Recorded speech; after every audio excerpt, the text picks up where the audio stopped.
travel into airplane, you won't feel that nature is there because it's all artificial. No plants, no natural material. Everything is plastic, fiber. We started removing all the unnecessary stuff from our designs. Less is better. Less chaotic, less stress for you, less human psychological disorder.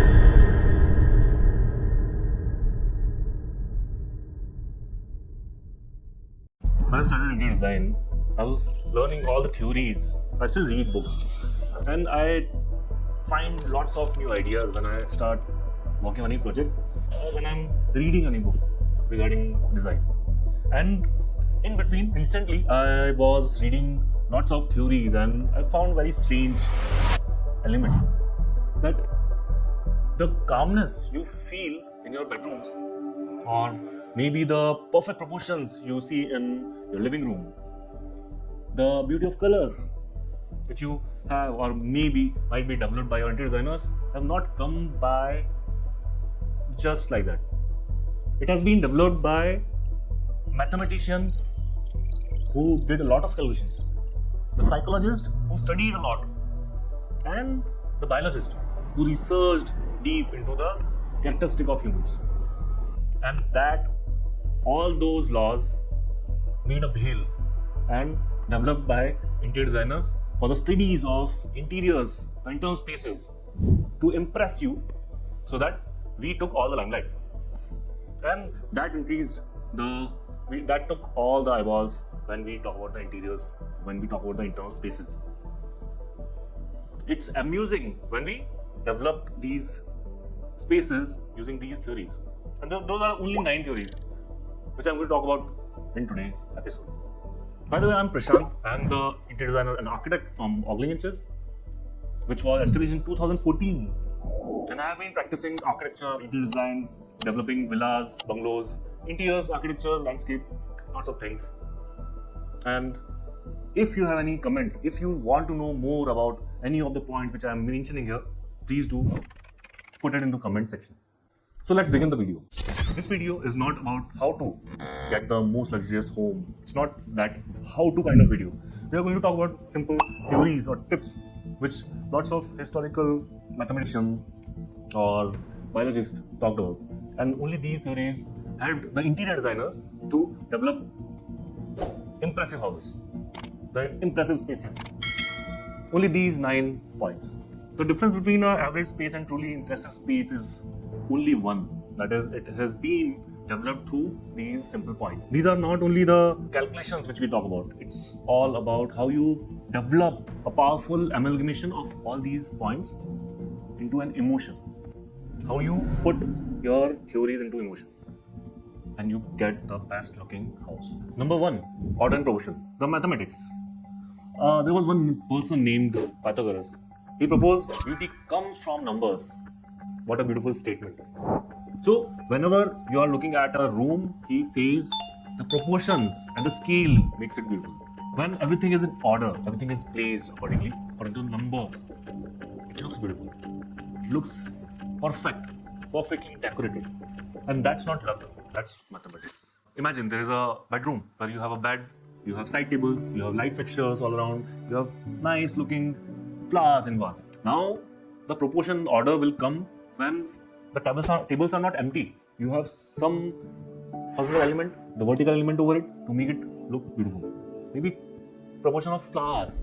Small flowers won't give that value which larger sunflower, roses, those kind of flowers will give you.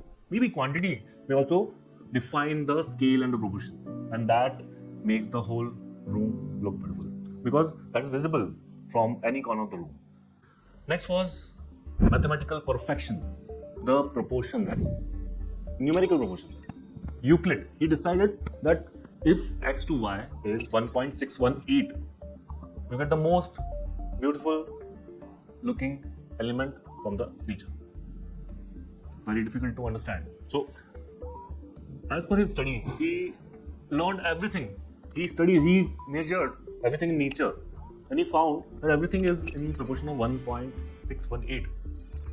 Your leaves have that proportion, the Euclid proportion, and that makes everything perfect.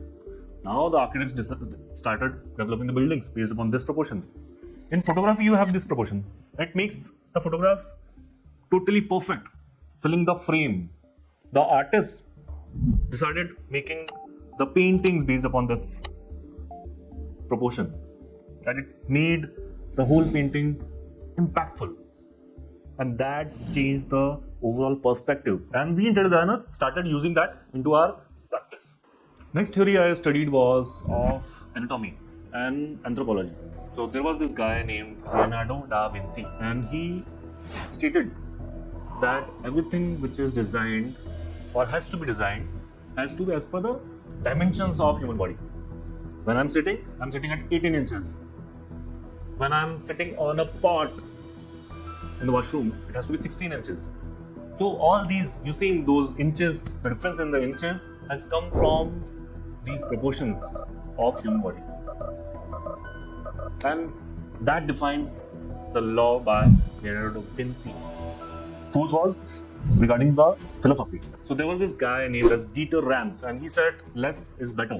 Less chaotic, less stress for you, less human psychological disorder, and you feel calm and serene when you use that space. And that's how the interior designers started using that for their leverage. We started removing all the unnecessary stuff from our designs. So you see, in the classical buildings used to have those beautiful details. In modern times, with the industrialization and with the modernization, we have reduced those details, and we are still creating beautiful stuff, beautiful minimal interiors. The fifth point was suggested by an engineer named Sullivan, and he said form follows function. Because the form follows function, it's all because function came first. So the hospital building should look like hospital building, not IT building. He said the bedroom or the home should feel like home rather than a hotel. And that is the major difference which you will see when we are designing the luxury homes. That the nuisances of hotel and home is totally different. Then came the psychology. There was this guy named Jung. He said, I don't know why warm light feels cool, calming, why darker tones feel more serene. I feel better psychologically when I'm sitting in those kind of areas. And that's how the interior designers started keeping the living room design to be brighter, bedrooms to be calmer and darker only, more cozier. That was stated by Carl Jung. Then came the sociology. There was Mr. Erwin Kaufman, who said life is a stage. Your social life has to be in the living room, and your private life is into the bedroom. And that's how the interior designers have kept the designs in a separate plan, where your living room, you enter into the living room, you enter into the bedroom after the living room. So that circulation is still there, and you are a social animal, and that's how you keep the first sociology space as a first step into your apartment. Then came the biophilia, the biologists. They suggested humans has to connect with nature, and that's why we have windows for brighter light. We don't close the windows as interior designers. We keep windows open for fresh light, plants which should be added, because it feels good. It will give humidity, and you feel good because you are connected to nature into your bedroom as well. You feel good into the space. You are habitable to that space. And even in materials, we interior designers started applying natural stones, natural wood, because it feels more towards nature. If you travel into airplane, you won't feel that nature is there because it's all artificial. No plants, no natural material. Everything is plastic, fiber. And that human distance from the nature is visible in that space. The aeroplanes. Then came the famous Albert Einstein, who said space is perceived. He put mirrors. Interior designers started putting mirrors to make space look bigger. Then the theories came, brighter colors make the room bigger. and that changed the perspective of the room. The interior designers use that totally into the interiors. The trending Japanese, the beach, bright colors, it's all about the space perceived as the overall working. If you like the video, don't go without liking the video. Don't go without subscribing to our channel.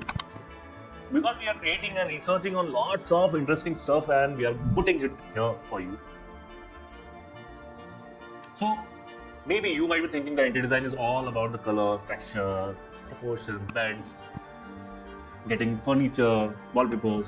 But no, under the skin, mathematicians, biologists, psychologists have given theories which defines a good design. And if you apply these good designs into your working, into your own home, into your own space, into your own shops, which you are getting designed or you are designing, you'll get the most amazing spaces. And that's all. Like, that's how I apply these theories into my design practice, and I get good looking spaces. That's why we are famous in Pune. We have been designing very famous restaurants, homes, hotels, resorts, all because we understood these theories, and I keep reading about all these. I'll be talking about more of such theories in the next video. Please don't forget to subscribe. See you in the next video. Bye bye.